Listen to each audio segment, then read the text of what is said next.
right. I mean, you look ready. You're like, I'm always ready. Wake up ready. Go to sleep ready. Take naps ready. and on that note, good morning, YouTube world. My name is Joshua Coates and your overnight success story. And this is the Baby J Show.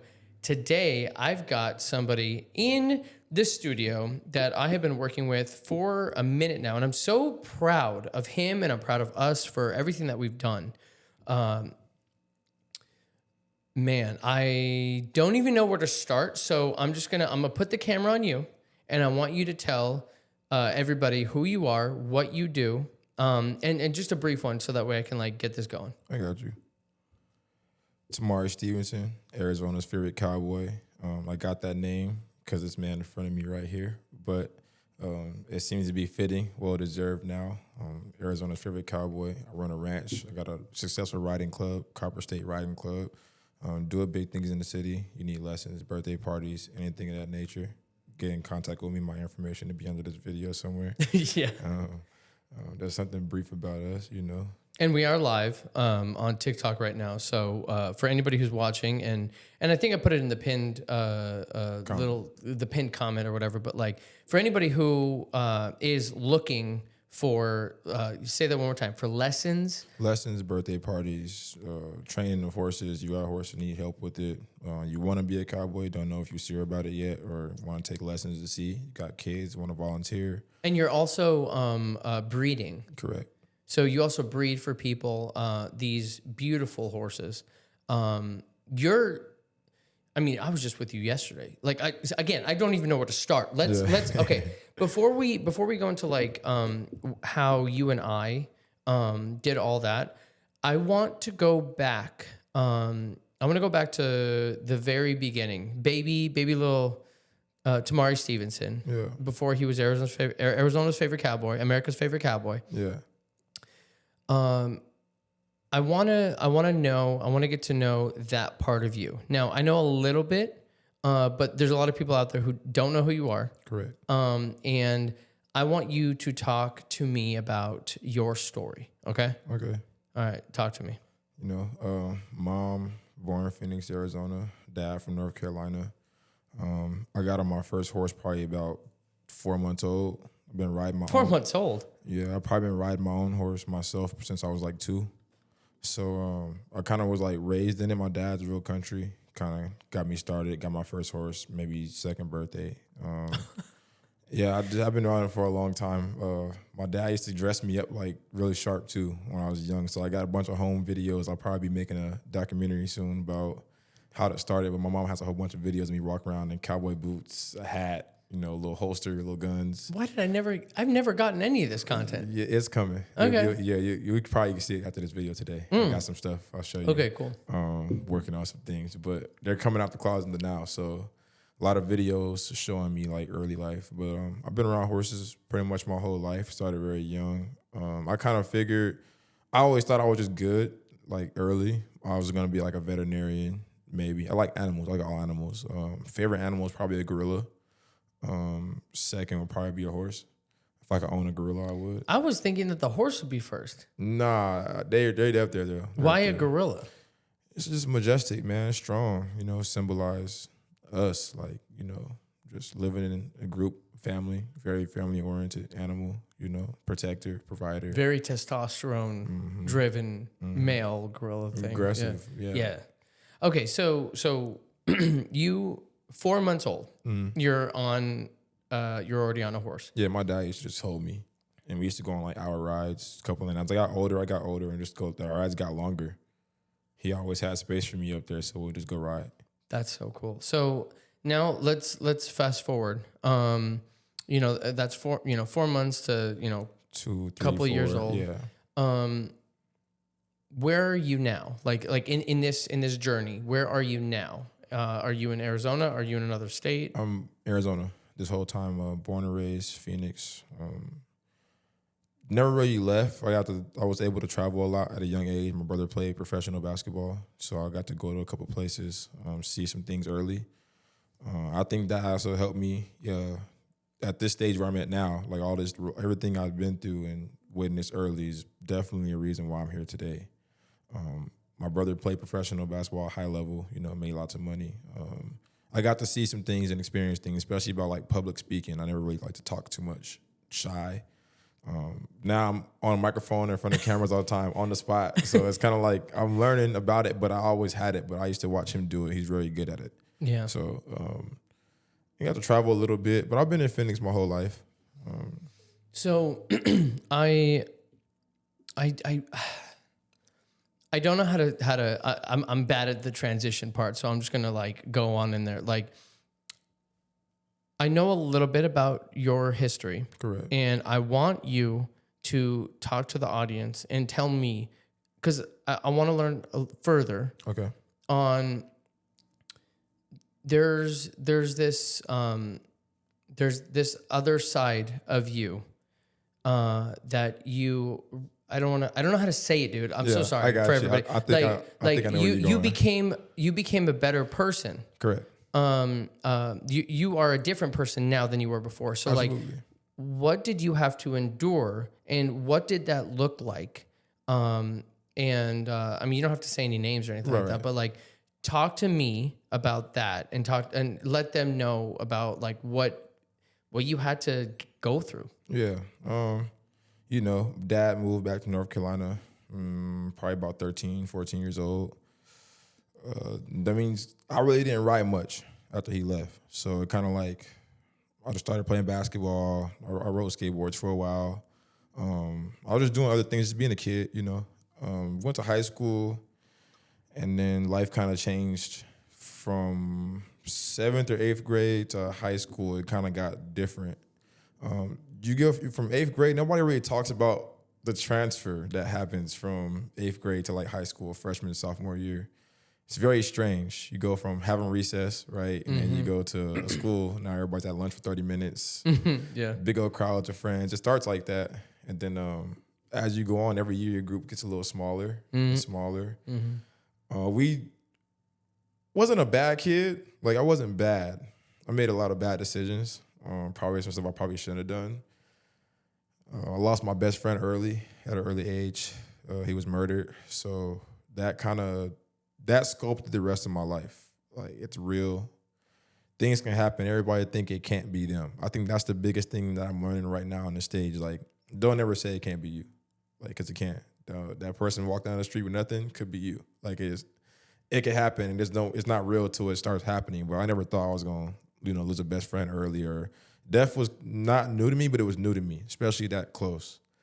So it kind of like did something to me a little bit. A lot of hatred in my heart. Like, just it was selfish, but I took it personal for a long time. But that makes sense. Yeah. It led me to like, worse decisions, I would say, that's kind of snowballed out of effect. My life wasn't supposed to be like that, but once somebody dies, it kind of like everything around you in that aspect changes. Because whether you were a good person or a bad person, you're guilty by association anyway. So nobody really cares about who you are as a person. They just associate you with people. And right now, people categorize people without knowing it. Like, for instance, I learned this later too. And one of my brothers, he told me this. He's a rapper. You can look him up, Trap Money Fino. And this one stuck with me. You categorize people without noticing it, right? We all do it. You have a group of friends. You might bring this friend around this friend, but you wouldn't bring that friend around that friend. You know that you love them both, but you categorize them to where they probably wouldn't mix, right? So growing up after that, the first death, it was kind of hard to adjust to, like going to school and trying to transition and find myself. I think I was lost. When you go to high school, Cowboys weren't cool. Like wearing cowboy boots and waking up at 4 a.m. and smelling like horse shit on the way to school and going home and then coming back over the weekend and you're hurt, like in a cast or all beat up. And like, what happened to you? You got into a fight. No, I fell off my horse. Like, that's weird. Like we weren't always cool like this. This is why I'm glad to be a part of it now. Like, and I've always been happy to be a part of this. Like, but now it's like the spotlight's on it. And I'm glad I stayed in my lane and, found this at the end. But it went away and I kind of was lost. So I went down a bad little spiral for a long time too, like a lot of years. I make a lot of mistakes. I was just blessed to even be in this predicament, and some of the predicaments I was in, some of the crowd people I was hanging out with, like, and that just comes with association. And at the time, being young, you don't think nothing of it. It's just another day. It's normal. I try to tell myself all the time, like, a lot of stuff I was doing was normal. And sometimes it won't even be me. You just be around a situation and be like, wow, well, it's 4 a.m. What we expect? Like, it's 3 a.m. Probably should have been at home, but we outside running from police, all kind of things happening, right? And at the time, I thought it was what I wanted. And I'm cutting in here. I want you to be more specific. Yeah. So, okay. Because side note, and we'll get into this segment later, but I've taught TJ, Tamar Stevenson, Arizona's favorite Cowboy. I've taught him how to talk to the algorithm so that way it bumps up anything that he posts, anything that we post. And so this is me telling you this. So, and this is, it's different because it's long form, but right. I want you to be, I know what you're doing right now. Don't do that. All right. I got you. Be fucking for real. Okay. Yeah. I know. I'm just trying to warm myself. It's a touchy subject because. Well, like you can. We're getting into it, okay. But like. I'm bringing it. Okay. I got you. Okay. Thank you, Josh. Appreciate you. He's really good at it, by the way. He can get me to focus. But so yeah, like a couple nights you come home, car bullet holes in it. You made it home. Right, blood all in your back seat. Somebody gets shot next to you, and that's happening all week, like every day, to where you think it's just normal, and you start to lose more people when you're around stuff like that. Like you start to lose them, whether it's life in prison or it's wrong car, wrong scenario. Somebody ain't done something, and you get in the car with them, and now all y'all go to jail for 40 years, and you wouldn't even know about it. It's just so many scenarios where it could go bad for your whole life, and it kind of turns you into like you were trained at one point, like you're not really living. You're moving off. You were trained. Off instinct. Yeah, like you see me right now. Like people probably don't notice in public, like how I move. Like it's because of how I grew up, and there's certain situations I've been in where I don't want to be in again. Like. If you're sitting in the car and somebody's shooting 30, 40 shots at it, 25 shots, 10 shots, I don't care, 2 shots. It's like being in a tank with a shark with the blindfold on, your hands tied behind your back. You're helpless. Like, I don't like being like that. So I usually have security, you know what I'm saying? I don't go on establishments and sit away from the door. Like, I got to see the entrance, the exits. I got to know a way in, a way out. I got to know somebody in the establishment to make sure that I'm good at all times or the certain situations get handled appropriately. I just don't play with my life no more. And I feel like I ran out of chances. Like I ran out. I've been in too many situations too early to where it could be over. And that's all the age of 16 to 23. And it's really bad at that age because everybody's trying to figure themselves out. Yeah. Nobody knows who they are. And it's the stress of somebody under the age of 30 to 18, a man in this world trying to figure out what he's trying to do with his life is the most dangerous thing on the earth. Because you're susceptible to anything because you don't know who you are yet. And now if you get lucky like I did, I went to prison and it was short. I got a slap. I wouldn't even call it a slap on the wrist. I got the awakening of a lifetime just by realizing how fast everything can be taken. I'm not the type of person to tell me to go to the bathroom. I like to go on my own. Mm-hmm. So if you like freedom, just stay out of trouble. It's not a place anybody wants to be. I've even had good friends, go to jail and do time. So I got some people that be like, I'm cool with it. You don't really want to be around those people that, now that I'm older, you don't want to be accepting like this is normal because none of this is normal. None of the things I experienced were normal. Death at an early age wasn't normal. Did you know that whenever you were like at that age that it wasn't normal? No, because everybody's doing it, and it's even worse now. Like you gotta think, when I was in high school, Chief Keef just came out. So like the trap, like the drill music scene, I was a part of that generation. It went from Chief Keef made a song to now everybody's carrying a gun. Then nobody's fighting anymore. It used to be fun. We used to go in the bathroom in school and fight. Let's go bodies. Let's go do something. Let's go fight. And then we go to the park, we could fight. It was cool. And then like that happened. Guns were drawn. And there is no fighting after that. Nobody's gonna fight you after that. Either you're on defense or you're on offense. Somebody did something to somebody you care about, right? And in reality, you're going to go do something back. Or somebody you know or you did something to somebody else and they go on the offense. So it's a cycle. And you get trapped in it quick before you know it. Because if you want a way out, you can't just say, I quit. So because you just said you quit, we just finna stop playing tag because you all of a sudden you don't want to play no more because you're it. You ever seen that? You ever seen kids? Seen kids playing and be like, I don't want to play no more because you're it. I don't give a shit. And then So what now you're saying is guns as opposed to I don't give a tag. Shit. I don't give a shit. Just because you said that, oh yeah, no. Matter of fact, I think I might make it a point to get you. So there is no way out. So what do you tell somebody 18 years old that when he's stuck in that? What do you tell him? I mean, it sounds like they feel like they don't have a choice. You don't.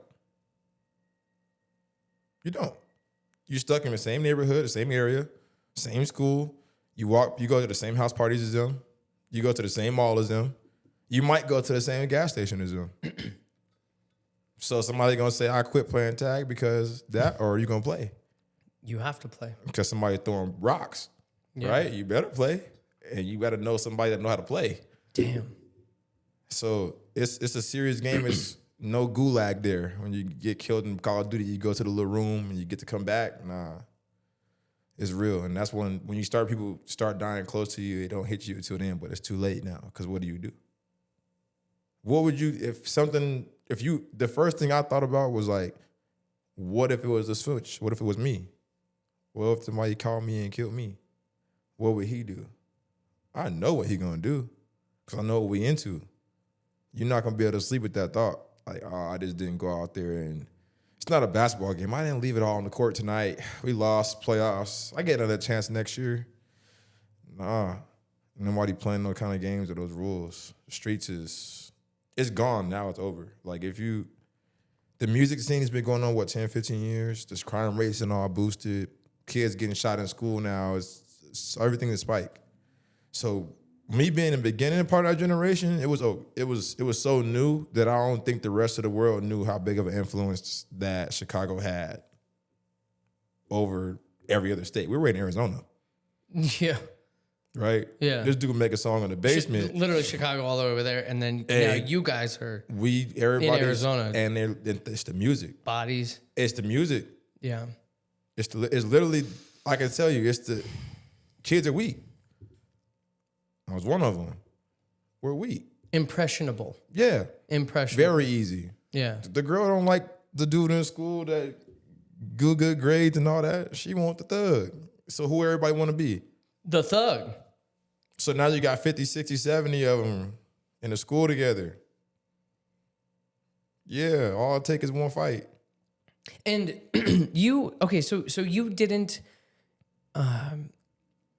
want, like, from what it sounds like, you wanted to be how do I say this?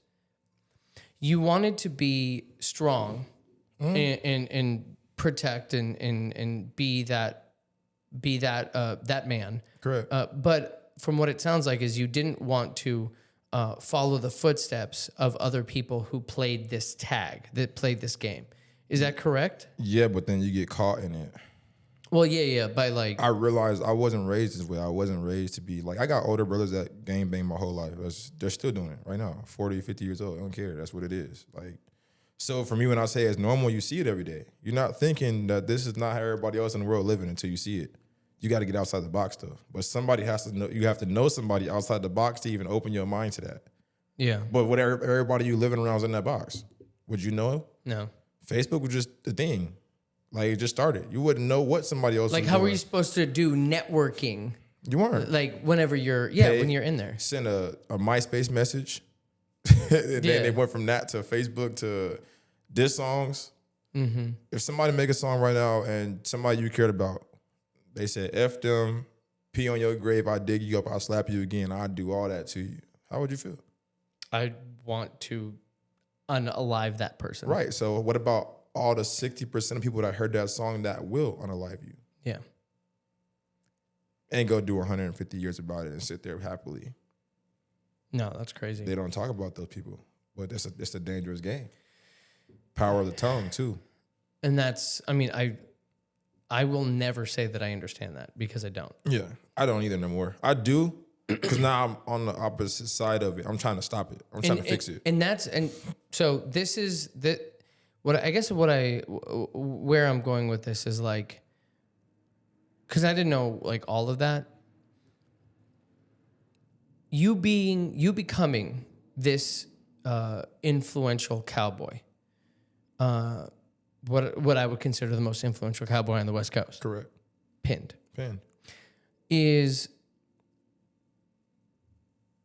Did that help you get out of that? Yeah. Like how? Because you know how you just said it's like, how are you supposed to get out of a situation like that? How are you supposed to meet people? How are you supposed to like? So like, how did you do it? And there's no right answer. Correct. Okay. So what was your story? Go back to being a kid. If you remember right now, what was the happiest time in your life? Spending time with my sister When you were younger? when I was a kid. Correct. Everybody has a piece of that kid in them still. And now if I can go back, I wasn't happy as a 18-year-old to scared. I don't know what the hell I'm doing. I'm 22 playing JUCO basketball. I'm not going to Duke. What's next? Scared. I got a baby on the way. What's next? Scared. Right? The horses, I'm just thought of, when I went to prison, I thought about it. When I went the last time I was happy. I haven't been happy since I got off the back of a horse. So I backtracked. I was only happy when I was riding. So maybe I should, when I get out, first thing I'm gonna do, I'm gonna go ride. I got out, my dad took me back to the ranch and never left again. I figured it out. That was the trick the whole time. Go back to being a kid where it was fun. Everybody tell you, I wish I could go back to being a kid. I had no bills. I wasn't stressed out. I was this. Go back. There's something you were doing back then that you can do as an adult and make a complete business out of it. Be happy with it. And you're going to struggle. It's going to be hard, but guess what? You're happy. It's worth it. Hella worth it. $1 million worth of game. Go back to find something that you were good at as a kid that you really love. Quit your job. I swear. Because guess what? You're going to struggle the first year. You might have to keep your job the first year when you start. Keep your job. Save a little money. I didn't do that. I quit right away. I couldn't. Remember what I told you? I couldn't take it no more. I quit. And you know, it's really funny how you're saying this because like, what was the advice that I told? And that's the thing though. Like you followed what your heart said because you've known this for yourself for a while, Correct. right? But what was my advice to you? My advice to you was what was it? It was stay at your job as long as you can. And because he tells me, and we'll get into that right now actually, yeah. but where I'm going with that is he's had all these ideas and great ideas, and then he's like, I hate this job. I'm just gonna go full time. And I was trying to explain to him that like I tried to go full time several times, and it failed over and over and over again. And so for everybody who's listening, I've been full time for 4 years now. But that is because I built myself up for that while I was working 3 jobs. Correct. All that to say, in this little segment right here, okay, I want you to tell the audience, and you see that smile. Let's start from now that you told, you know, that part of your story. Correct. Now let's go to you and I meeting. Coffee shop. Okay. I had a brilliant idea, right? And I was talking about, and it was a brilliant idea. Yeah, and I always have those thoughts. People don't tell you, but people come up with their best ideas from 3 a.m. in the morning till 7 a.m. in the morning. Do you know that 80% of America wakes up past 7 a.m. in the morning unless they're on a weekday and have to go to work? Mm-hmm. There's no reason for you to be up. Nobody's going to be up. But the people that are up, successful for 4 years on their own business, mm-hmm. got their own insurance, the companies, they up working at that time. So I used to think is about at that time from 3 o'clock in the morning, I wake up randomly and my thoughts would be going. Mm-hmm. I wanted to do a podcast, but I didn't want to do it like everybody else. I wanted to see what was original about me enough, right, to pull this off in a way that the Cowboy community could respect it, the artists could respect it, and the audience in a whole. Because I did it with the outlook of not just for the Cowboys, not just for the artists, not for the person walking down the street, but for everybody, kids, like anybody. There's angle you could find in that you would like about it.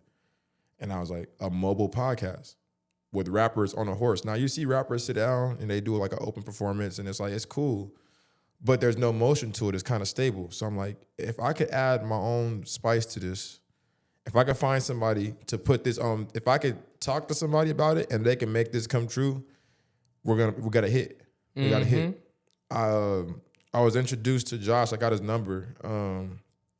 I called him. We met at a coffee at Starbucks at like 10 in the morning. Mm-hmm. He had his iPad. He had a coffee. We were just chopping it up, and I just put it on the table. Just put it on the table. And from that day on, it was on. It was on from that day on. Like from that moment, I always want. I continually want to do things differently. Correct. And whenever he said, "Oh, I want to do a podcast, but I want to do it differently. I want it to be on a horse." Yep. And I'm like, two things happen. I go, "What?" And I go, "Fuck yeah." And then I go, we gotta. There's a lot that goes into that, right? That part I didn't know yet. Yeah, I was just like, I hope you're happy enough to like excited enough about this to help me, like just help me do this, like figure it out, help me figure it out. And now all of that to say, right now, just so you know, they're seeing your YouTube page on there right now, and so we're gonna play Trap Money, Fino, the first part of the podcast, correct? So that way they can see what we're talking about, because it was an idea that you had early in the freaking morning, and then I think did I call you or did you call me? I called you. You called me, and now what he's not telling you is that I don't think he had money for the gas. No. To get there, I don't think, but he believed that, and I greatly appreciate you for believing in me enough to meet me at that Starbucks. It was far from me, by the way. Hella far. Yeah. And I worked 12-hour shifts at the time, and I had just got off work, and then I worked at 12, and I was up the whole day before. So about on 48 hours, I probably slept 2. Still got the job and done. He never told me any of that. He never complained about anything. All he did was he knew for the audience, he knew that he needed a break. He needed somebody, and I'm very grateful because I want to work with people like TJ, because damn, it was a good idea. So here is. Let's take it to trial because you're going to get that 20 vote. You feel me? They're like, in that 8 years or whatever, no, I got 10 and a half. You feel me? But Here, let's go to the beginning. He want to stop. This is amazing, by the way. Yeah. Hell yeah. Now think about this. Rappers. We're going to get both of y'all. You at the park? I don't know what the right word is. So describe. No, well, It's MJ. These kind of people on horses. I don't know what the these is. What? hey, whoa. Gangbangers? I don't know. See, I don't know. I don't want to say. They That's just like what is the right word? Like artists. Another episode of Horseplay TV. And today we got one Musical of my artists, right? 'Cause it's still a form of art. It's Yeah. a form of expression. And these guys are, he's very. these are people who don't go on horses. No, not at all, 0%. That's what I'm saying. Like you are bridging the gap between people who Have no clue. like Never seen a horse before. and they've never had lessons. Never. They've never taken care of a 1,000-pound Never knew what it animal, smelled like. all of that. Never seen one up close in person, nothing. I make them ride them. And you're putting them on horses. Yeah. Let's get it. Dude, like, oh yeah, obviously this is so here, well, Sorry, a little gnat right here. no, Don't even get me started. The It's all freaking good. As long as you don't fly my mouth on live video, we good. bro. And look, thankfully they are smaller than the flies that are at your place. Facts. So Facts. anyway, I wanted to. So all of that to say that Do a piece of the performance at the end. The performance. At the end. Let them see the end. okay. So this is the end result, like the grand finale of the whole podcast. The artist gets to pick a song and do a performance for us, live performance, man. It's a beautiful thing. it's loading right now. And so and while it's loading, like the point of this is that it was Dog. What's happening? it was just a thought in your head. Let me see if I can do this.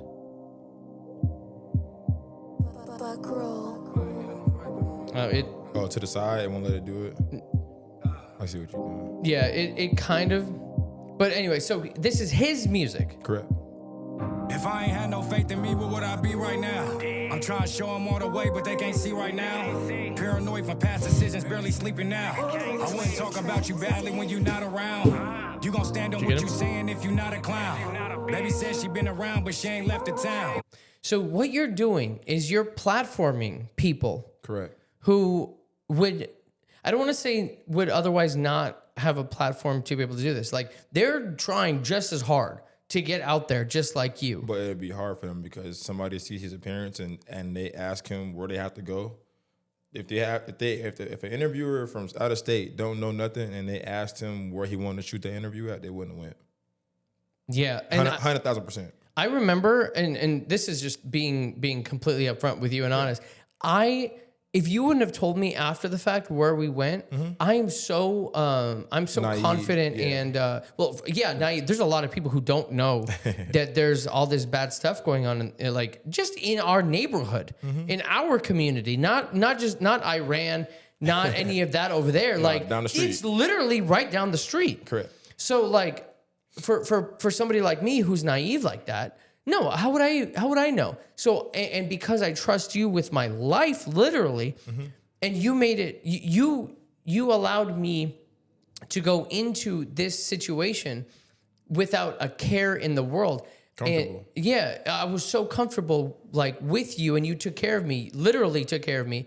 And obviously I did the video. Correct. I did the podcast and I did the performance for everything. Had no idea that all of that stuff was happening in the background. Correct. You know what I mean? And if it wasn't for you, I just like how you said, nobody would go into those neighborhoods. So how was he? He would have to pay $5,000, take a trip to Cali, be on one of those shows On the radar or whatever it is. And those guys aren't coming to find guys like that. So I figured that was the gap that I could fix. How can I use my platform to help my people that make music and people in my city that need a spotlight, that need something to jump off of? Not saying there's not platforms here, but there's people I know that need a little bit more exposure. And sometimes the rest of the world just don't know about them. But all it takes is one person to hear a song and change somebody's life. So if I could put that in front of more people, why not? Now, man, so much. So we talked about like you weren't a bad kid. No. You just unfortunately were the product of your environment. Thank you, product of your environment. You were around people that were inevitably doing bad things. And a lot of them weren't raised that way either. But like you said, you got a big group of friends. Y'all care about each other equally. All it takes is somebody to die. So now, and like I wanna pull this up now so that way people can see who you are on social media here, because now you've got. So this is Copper State Writing Club, 10,000. A little over 10,000 followers. Correct. You are helping people all over the community. This is why I wanted to start this podcast in the first place, is because there's so many things happening all over the world. But like, how are we supposed to get there if we can't fix our shit here? Correct. And you're doing that. You're literally doing that. Man. Now here's the other part to it that like there's so much good that you're doing, Correct. but you're just one person. Correct. Now you've got a couple people who help you like on the regular. Yeah. So, not to cut you off, brother. No, go ahead. I'm wearing my brother Playmaker 11 shirt right here, man. This is my brother right here. I started this journey with him. We got 2 different brands, same mission. He's older than me. Hell of a cowboy, though. Hell of a brother. Supportive as they all come, man, in every aspect. Playmaker 11. If we have a nonprofit version now, if you want to donate anything, you please follow that page, Playmaker 11. Talk to him. Fishing, professional fisher, played professional football, like great, outstanding guy. And those are the kind of people I have around me to help with all this, like that's going on, and they have the same mission. So shout out to him, shout out to Coach, you know what I'm saying? Shout out to all my members, all of them, man, because everybody plays a part. Shout out to anybody who ever came and cleaned the stall for me, fed a horse for me, watered a horse for me, anything. Thank you for all of them. There's, and I want to go a little bit further deeper into that because like, it was. I'm gonna put you back on the screen here. I don't remember what you had before me, but we then got millions of views. Correct. And that then helped you to become Arizona's favorite cowboy. Correct. And although 10,000 followers is good, it's not everything. No. And so what I want to ask you is like, there's some things that need to happen to your ranch. Correct. Right? You do, just so everybody knows, he has, how many horses do you have right now? 12. 12 horses. And they've got stalls, they've got all the things that you need for horses. Almost. Okay, almost all the things you need for horses. You don't need goats for horses, but you got goats, right? Mm-hmm. So he's got, it was a bad joke. What You I want you do need goats for horses though, because there's something in their urine that keeps it from getting sick. Oh, okay. So you do need goats for horses. Did not know that. News. I want you to tell me and to tell the audience, like, what are some things that people can donate, like obviously financially. Like I want people to know that within this community, and what are you? So just so that way we're clear here. How are you helping the community? Let's start there. And then I want you to talk to me about how much it costs to do all of your stuff that then helps what you're doing with the community. Correct. Right now, I'm building a safe place. I think that's what's always been missing, a safe place where you don't have to look over your shoulder. You can be a human, if that makes sense. Only certain people are going to understand me when I say this part, when I say like, for you to feel human. It's a terrible feeling to never go nowhere and be comfortable. Your own house, outside, store, constantly looking over your shoulder, constantly worried about who you're going to bump into, or constantly worried about somebody doing something to you, or constantly.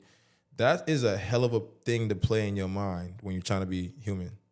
Because it trains you. It doesn't let you be human. That's not human instincts sometimes. It's survival. This is like, you're living your life on survival. So I'm building a safe place where you can come be yourself. You can be a kid again. You can let your guard down. You can meet people and not be standoffish and fearful that somebody out to get you all the time. Like when I first started, I was afraid to tell people my ideas, and I didn't want to just be, people take advantage of people all the time. Say that one more time. They take advantage of people all the time. Yeah, they do. And if you don't know, people will take advantage of you, right? I'm just building it forces you to be in a shell. It kind of like, you don't want to be yourself. You don't want to be open. You kind of just, if somebody talks to you, you might, and sometimes you block blessings that way. So I offer a safe place, but like you can just be yourself, comfortable, bring your kids. You don't have to worry about nothing. And that's something that they ask me, what's your target market? Everybody. From the age of 75, 100 to 2. There's no in between. It's safe for everybody. It's a perfect thing for everybody. Everybody wants a place to go for peace. And that's the biggest thing I can say I'm creating for the community, is a place where you can go be yourself, have fun, meet people in the same aspect of life as you are, the same type of zone or time in.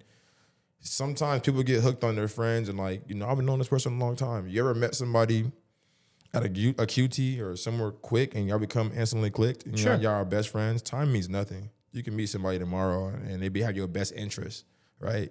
A ranch is a space for that. You know, it provides a sense of community. Like, you know, like coach, right? Coaches track, basketball, all these things. You know how it feels to have a playoff game and have 20 your riding club members in the stands supporting you, or even when we go to rodeos now, we're 50, 60 people deep.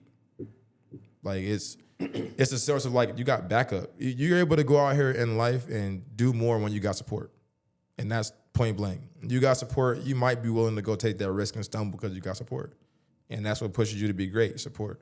So we just got a strong community of family, friends, and brothers and sisters, people we just met, right? And we just sticking together and we just building, we're trying to get bigger enough to where I want to have troubled kids and teens and people that don't have nowhere to go to come often.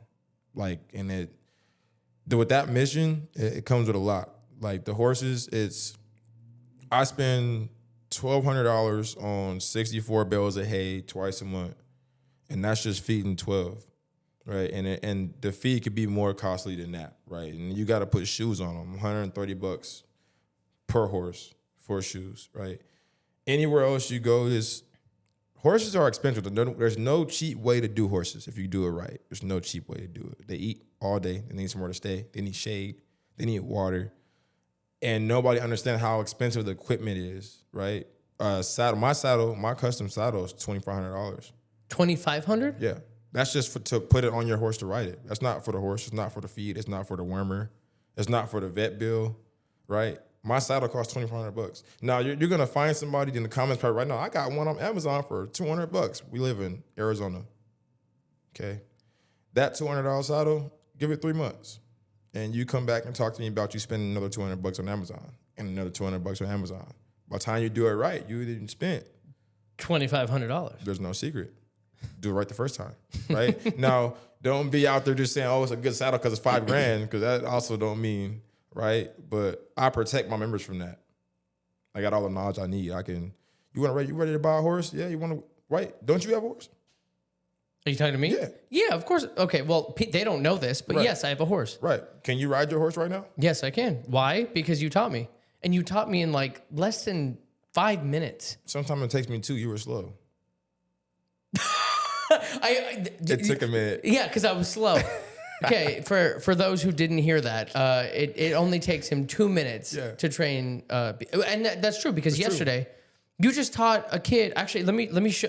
Well, you know what I have. Flip. This is a sneak peek for everybody who's watching right here. Actually, here before I do that, I'm gonna click. We're gonna hear a word from our sponsors, and I'm gonna make sure that the live is okay. Correct. So give me 1 second.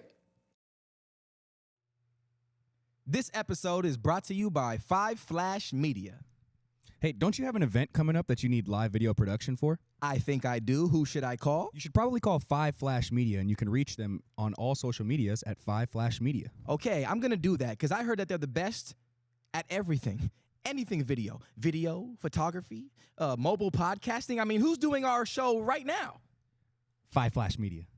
Go to 5 Flash Media on all platforms. And we are back.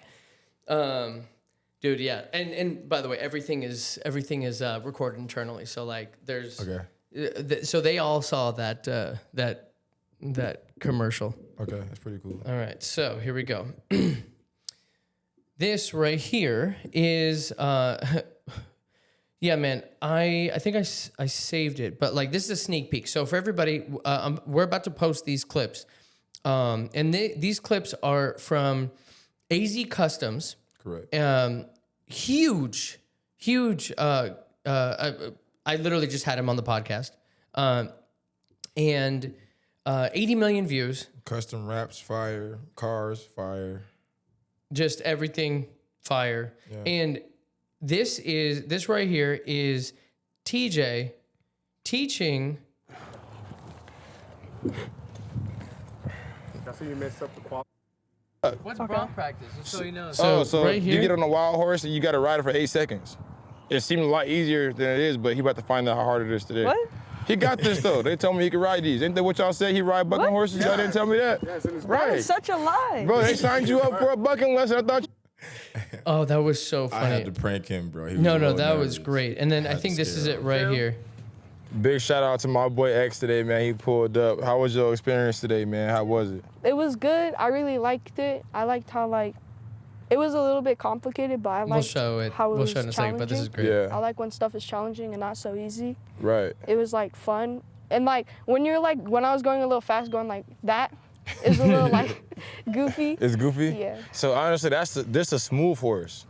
Right? So there's different breeds of horses. Now, a quarter horse would have beat you up. You've been jumping all around. They're not smooth like that, right? They're built for short distance and running, but he's built. So I'm gonna let me see. Oh, I think no. This is Isaac, and then I'm just trying to find it real quick. Man, there was. Good. Look at that motherfucker. While we're talking, he should. Here we go. Here. This is it. Hey, what's going on, guys? It's Jesse with AZ And this is the Customs, behind and the today scenes. we're at Copper State Riding Club with TJ. And appreciate you having us, teaching my son how to ride a horse. Look at For him. sure. Show us He's a something, pro dog. Let now. us see. Let us see Now, what you got. took him what 2 you learned minutes today. He finna come right to up to me. train him. Take him that way. Let me see you. Look how majestic. We had some fun that today, is. man. As you can see, we turned people into amazing professionals, man, real quick. We got it done. Son riding. Look at him, X he's doing big trotting. things in life, man. But look at him. He out here enjoying his time. It's for everybody, man. All ages. Everybody get allowed to have fun. Yeah, so if anybody wants to bring their kids and stuff, you train them and stuff and all that? Yeah, I do. How much do you charge by the hour? What do you do? Youth 14 and Man, so literally, I just wanted to show that. Sneak peek, This is the yeah. sneak peek. Like, I haven't edited all of this stuff But yet. you witnessed me train, even you learned how to ride in about, you were kind of forced. You had no choice but to ride. I a did. horse, No, right? I didn't have a choice. But you watch me teach people real quick. I had very few good teachers growing up. Like that took time to patience with me. So I never knew I would be a good teacher, but I have to like the subject. Oh, yeah. So I'm pretty good about it. The kids are way easier than the adults, of course, because the kids are they listen to you to the T. Now adults might be like, I got it, and that delays your time 3 minutes, maybe 4 minutes. Right? So, Or 5. yeah, because I'm slow. So anyway, the reason let's sum this up real quick. The reason why I wanted to bring up the fact that he is such a good teacher, and he's a good trainer. He's a good teacher. He knows how to train horses better than anyone that I've seen.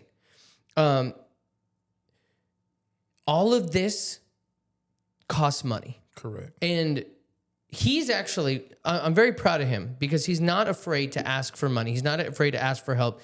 That's how I got here. Correct. And millions of views later and all this. And so now this is not to cut you off, man, but how does it feel for you to build something like that from the ground up? Because I wouldn't be on no type of platform like this without you. So I know you work with big names and a lot of views before, but they had a pretty good, decent following. So from ground zero, we had maybe 150 followers. Yeah. So I actually I want to say thank you to you. How does it feel? It feels amazing because I constantly ask people to trust me. Correct. And my ideas are psycho. Correct. I'm psychotic. Gotta be. And you need to be different. All these people are cookie cutter again and again and again and again. And it's who wants to hear that shit? Yeah. Nobody wants to hear that. That's one of the reasons why I loved your ideas from the get-go. And so I know you don't see this because we obviously we live separately right now. Correct. In due time. Yeah, right. But when I come home, when I came home from creating some of these things with you and you trusting me with your content and ideas and all of that stuff, I went to sleep so proud.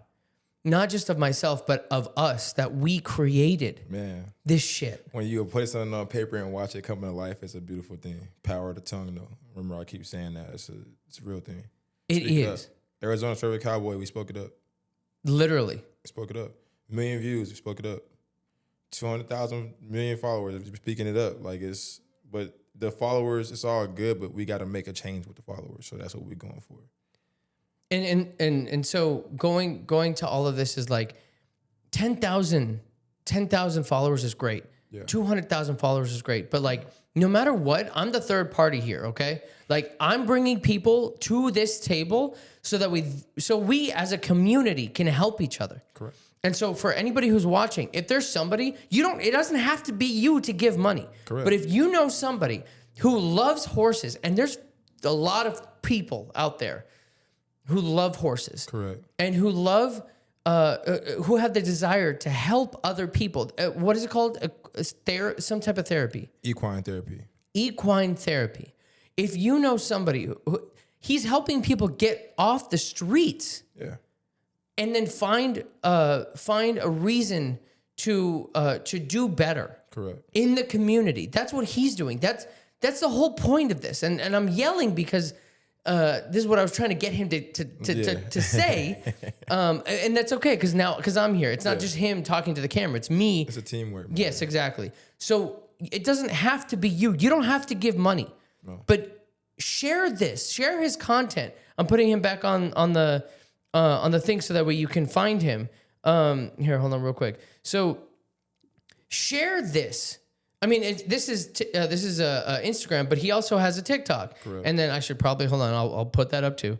Hold on, 30 seconds here. Hey, what's up, guys? We're at Copper State's Riding Club. And we about to have some fun today. This was man. literally Outside, yesterday. That's got what the I was goats talking going. about. Davon Durkio Bennett in the building. So this right here is his TikTok. Correct. We're live on TikTok. Again, it doesn't have to be you. We don't want your money. We want to share the message and the mission so that way other people who have the expendable income Correct. can help with these things. Correct. Because he's doing a good thing. I've been around long enough. Yeah. I'm not gonna talk about shit that I don't believe in. This is something special. You can definitely be a part of to support the mission, man. I'm coming up with something different for the whole entire West Coast. Starting a rodeo team here soon, man. So I got a bunch of kids. I'm actually gonna do a small rodeo at my ranch for the kids that come take lessons from me, so they can showcase what they're learning, to their parents and family that want to come see what they're doing. And if they want to join, it's something we can do small. But on a larger scale, I ride bucking horses, and there's nowhere for me to practice. There's no bronc machines. There's no. And like now that I'm doing it and kids see it, they want to do what I'm doing, but I have no way to teach them. Because I never thought about that. There's no way for me to go teach a kid how to ride a bronc. But if you go to Texas, they got mini broncs, they got mini saddles. Do they really? They start them out 6 years old. They riding bulls early. They roping early. Now, and that starts in Texas all the way back. But when you come to the West Coast, you don't see little kids walking around roping. It's maybe New Mexico. Those guys cowboy it up. But like the culture here is it's just different for us. West Coast it's how the West was won, right, was horses. But if you look in Texas, it's 1 million to me, right? You go to Louisiana, it's another 1 million to me. You come to Arizona, you go on YouTube, you just see us. So if as a whole, we could do a lot better with the time is changing. Everybody likes horses. The year of the horse, right, is now. Oh, yeah. Right? So, and Beyonce did her thing, right? And then now we got the concrete cowboy movies and everything's coming out, right? We don't have, how do we channel that? So let's, for instance, my friends, we grew up with the rappers, they play sports. Now, what if I told you if you couldn't rap, you couldn't dribble a ball, you couldn't play football, you weren't really good at much, but you could damn good ride a horse and you can go win money running around some barrels or taking down a steer trying to rope to it. You can go make a living. You see these guys walking around with a $70,000 truck, $200,000 trailer, nice ranch. They did it from getting a rope and throwing it. Okay? These guys are throwing ropes. So you tell them we can't get out here with our athleticism and get out here and show these kids another way to make some money, another way to spend some time at a ranch where it's peaceful, right? And you're not, even if you're at your grandma's house, catch a bus. And can I be honest with you? Like the other part of it is like with Xavier, like no, just that little piece of it, like Jesse with AZ Customs. He was on the podcast and he was talking about how he did not have a father, and he rough childhood. Correct. And so he wanted he's doing everything in his power for his 4 kids to not let them go down the path that he went. Absolutely. And so he's working his freaking ass off for them. And therefore, and now it's a good and a bad. It's a good because they are never going to have to know what it feels like to not have food. Correct.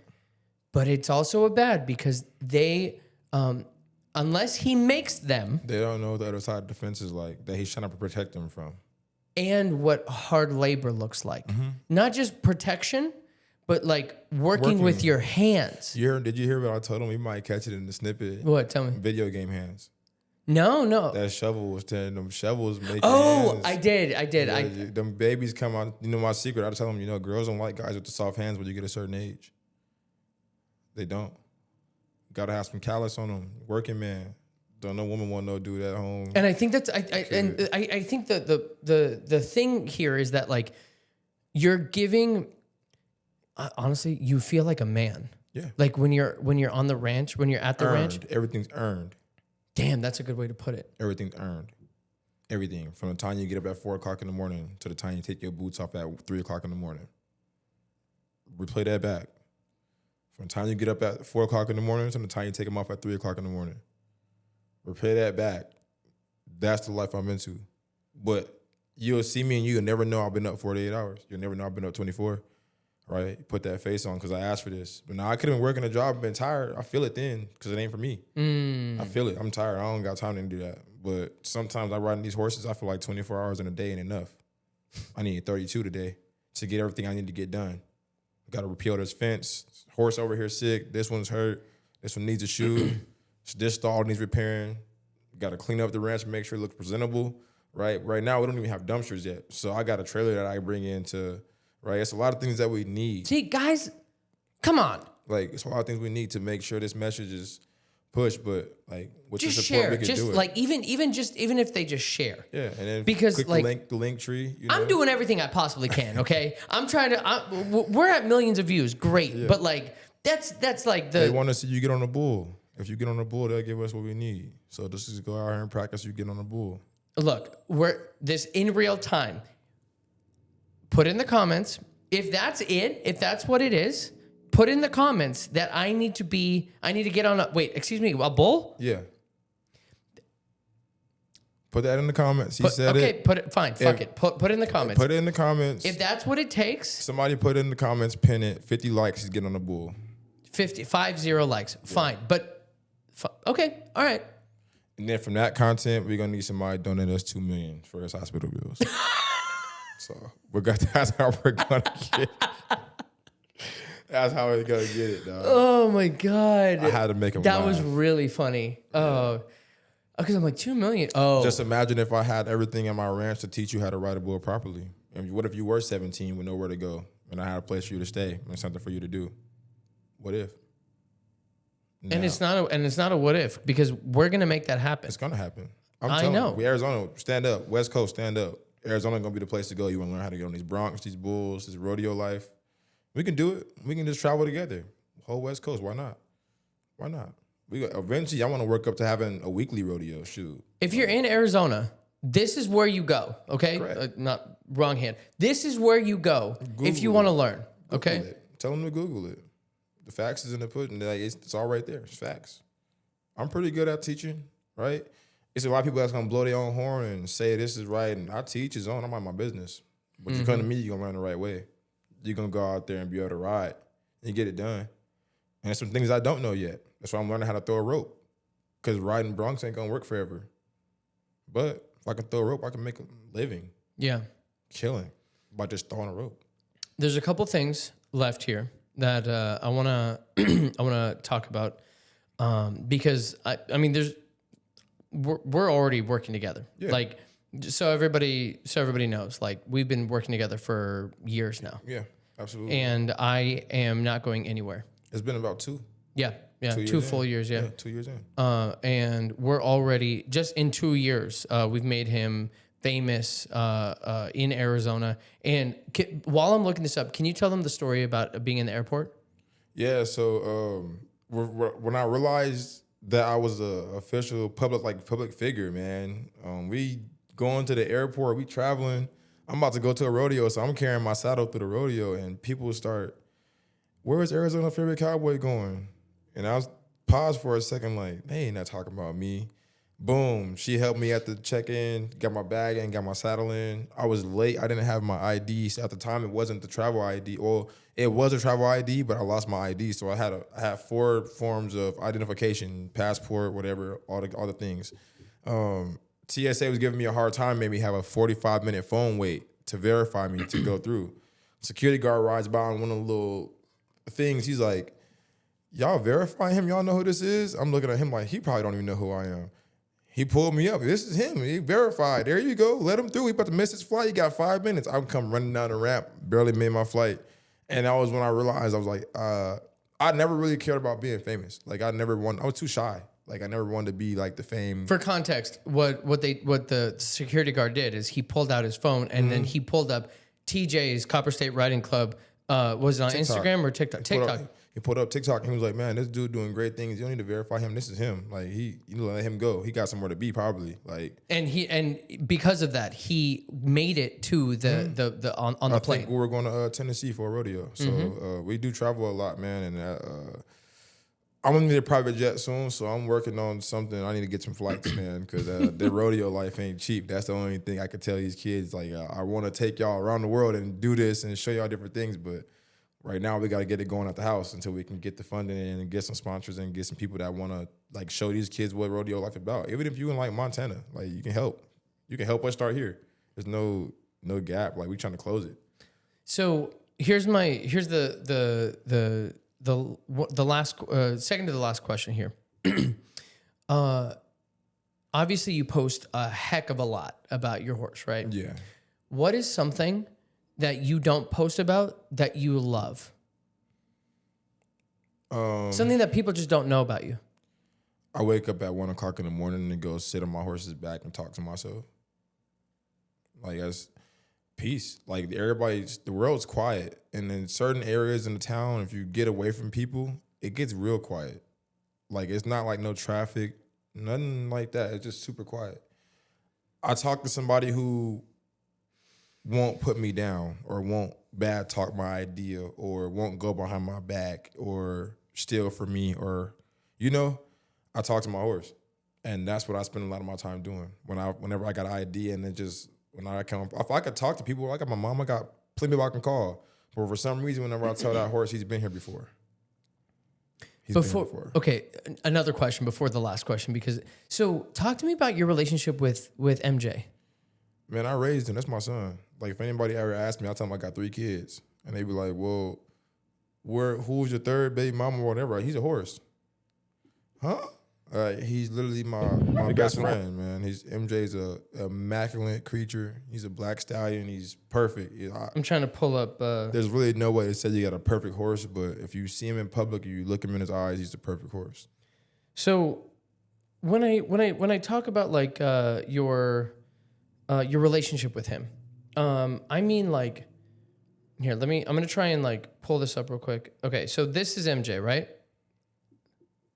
Correct. Okay. So you guys have this unspoken language. Mm-hmm. I bet you if he spoke English, he would talk shit to you. It probably would be too crazy, but I told my mom plenty of times, I wouldn't be surprised if I go out there and he say something. I wouldn't be surprised. At 0%. How does it feel? I know that there's a relationship like when you have a dog and you train the dog and that dog is right next to you, that German Shepherd that you trained from a baby. Yeah. You did that with MJ, your horse. Yeah, 1,300 pounds of that. A 1,300-pound baby? 1,300 pounds of loyalty like a dog. So how does that feel? Because there's a lot of people that don't have that kind of relationship. And so like, just walk me through that just a little bit. It's a gift because you got people that have their horse for 20 years and can't communicate still. It's a natural gift, and that horse is picked for me. That horse is why I'm here today. That horse is. I was finna quit at one point. The only reason I'm still going is because of that horse. He got a real sixth sense of just knowing how I'm feeling. I got a sixth sense of knowing what kind of day I'm gonna have when I see him. Like it's body language, man. you can talk to humans without talking to them. You can talk to it made me too weird with people. That's why I talk to him more. Cause you can look at me like that. You can smile and you can say something, and my body is weird. I could tell you like, oh, it's fake, without, you know. And with a horse, it helped me make that. And that it's a skill that I picked up from communicating with horses. That people, I talk to less people. I talk to animals all day. If that makes sense, because it's just like a false wall sometimes. Like somebody could lie to you and they believe it. I don't know. They lie so good they believe it, but the body language and the energy I'm feeling is totally different. But you'll never know that. You'll never know. I can know the facts. I could ask you something and know everything about it, and look at you and be like, oh yeah, okay. You're really good at that. Yeah, but it's a sixth sense gift that I know I'm extra talented in this aspect. Because I go get horses, I train them, and they be like, well, my horse don't do that for me. A good trainer be like, okay, I can get him doing it, but what kind of pressure are you applying to get him to do that? Is there a respect factor, or are he doing it out of fear? My horse only listens to me out of respect. It's not because he fears me. That horse knows he can kill me any second. He can bite the shit out of me right now. He can kick me in my head. I could be dead.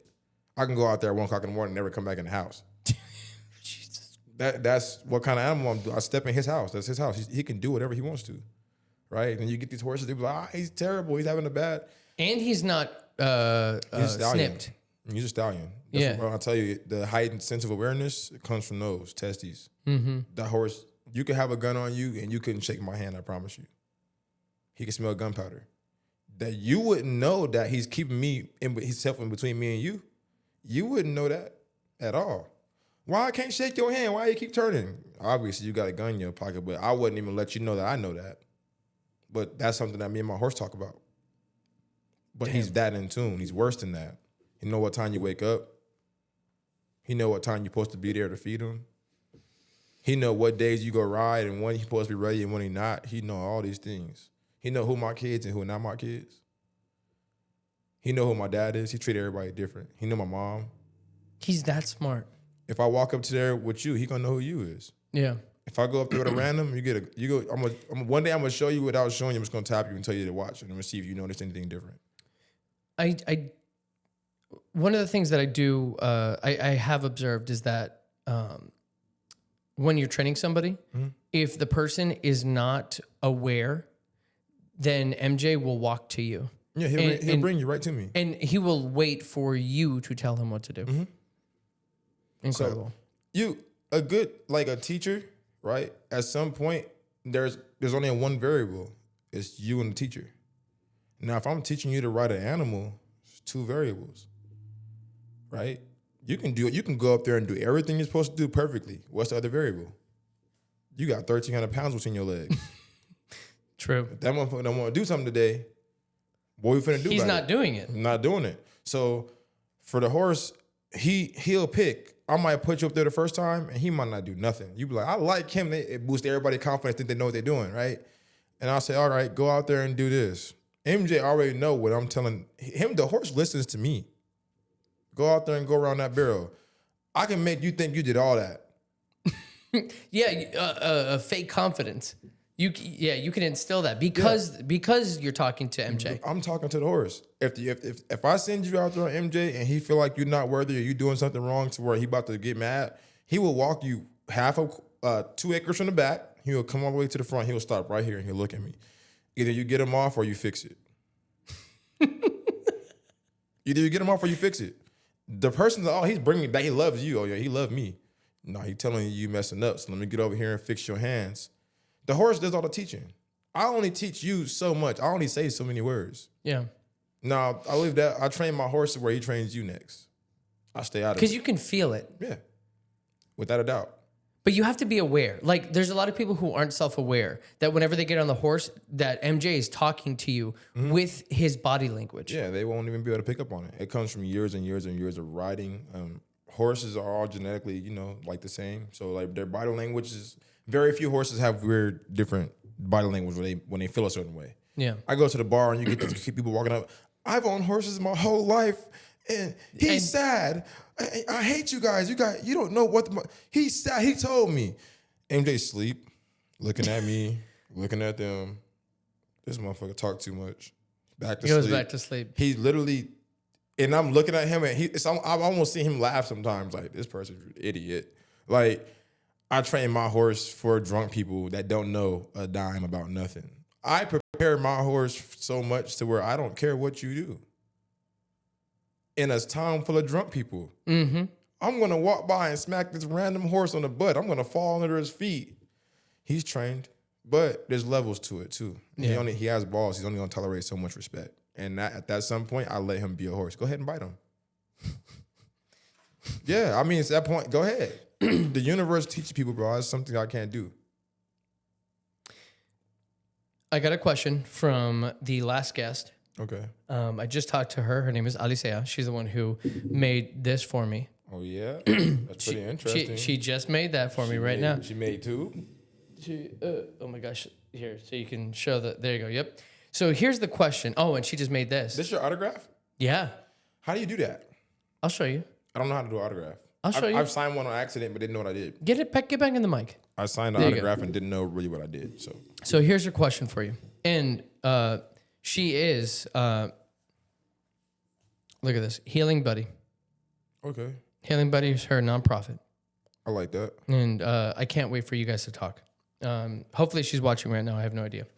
But here's her question. What made you want to embody the cowboy persona?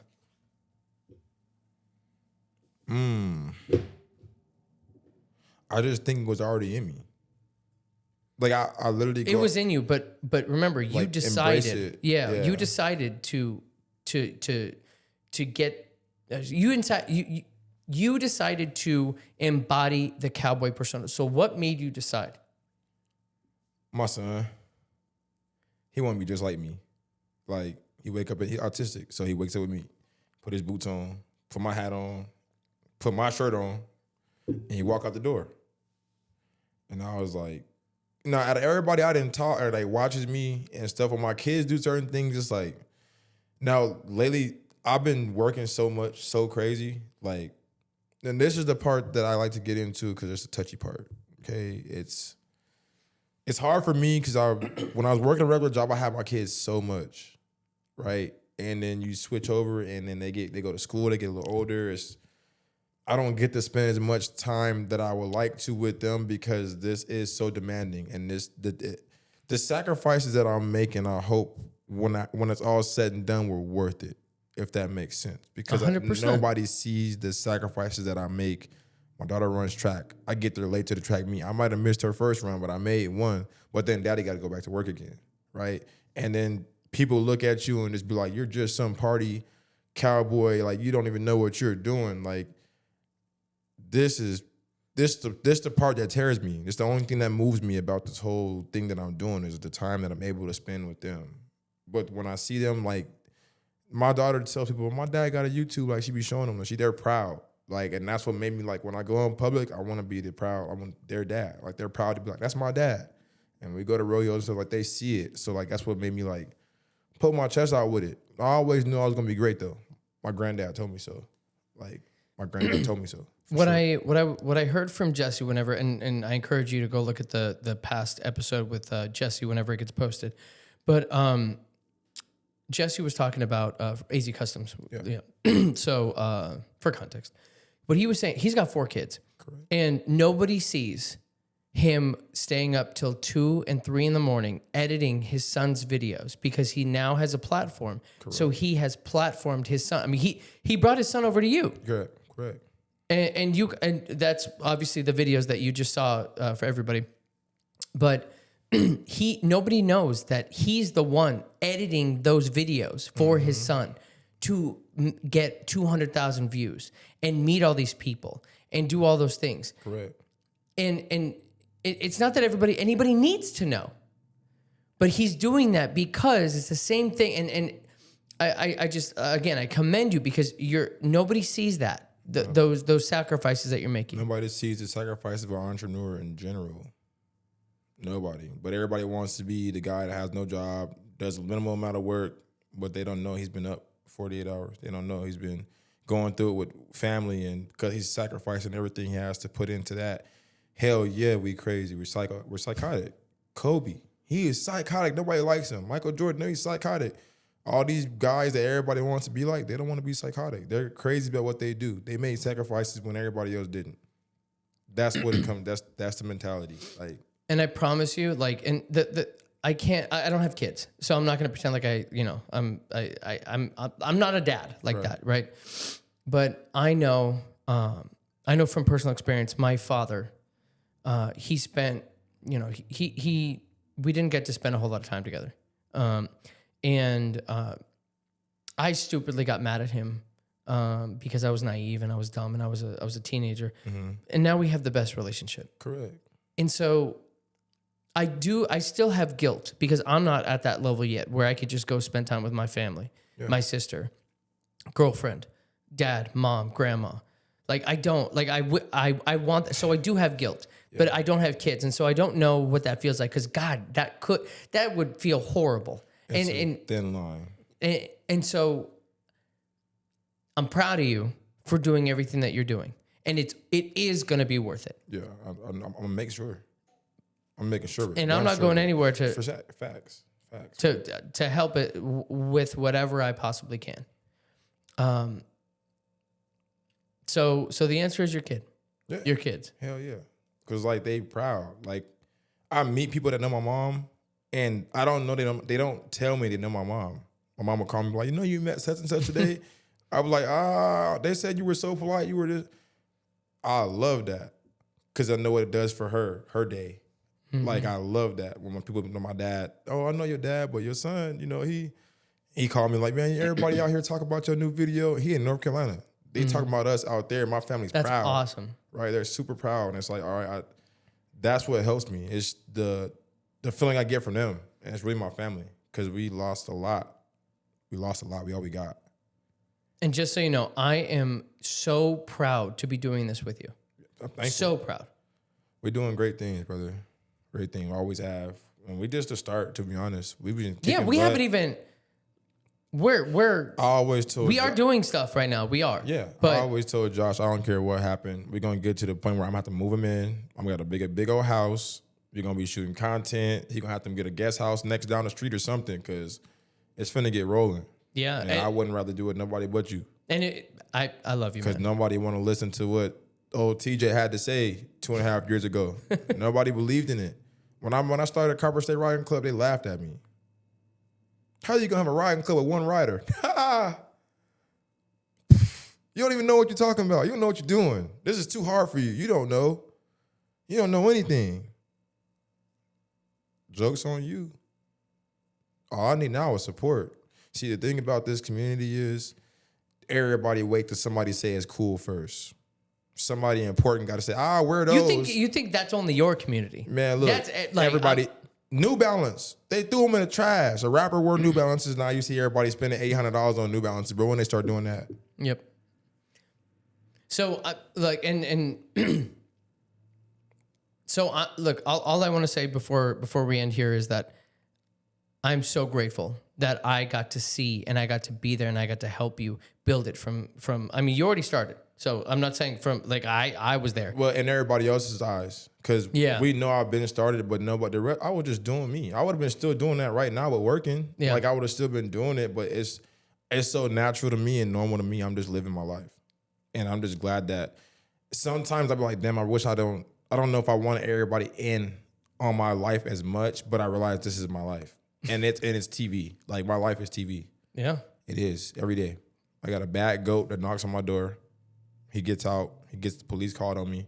He's bad. I got horses that they're all human. My whole ranch is just my lifestyle. It's just the rest of the world. It's a different life. They like it. Like, and I love it. Like, I'll be on YouTube watching Dale Brisby.